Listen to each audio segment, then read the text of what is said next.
একদিন সাধারণ পোশাক পরে ট্রেন ডাকাতদের ধরেছিলাম বলে হাজার হাজার লোকের সামনে ঘটা করে ভাষণ দিয়ে এই পোশাকটা আপনি আমাকে উপহার দিয়েছিলেন।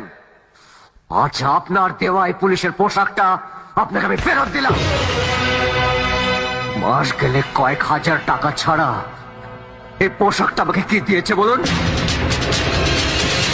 এই পোশাকটা পরে এমএলএর ছেলেকে অ্যারেস্ট করেছিলাম বলে আমার চোখের সামনে আমার দিদিকে মরতে হলো। যে বিকাশ দত্তের ভাড়াটে গুন্ডারা আমার দিদিকে মারলো, সেই বিকাশ দত্তকে তো আপনারা গ্রেফতার করতে পারলেন না।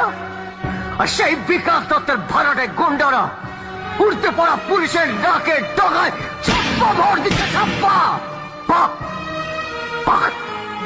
সুন্দর সুন্দর আইন আপনাদের, সুন্দর।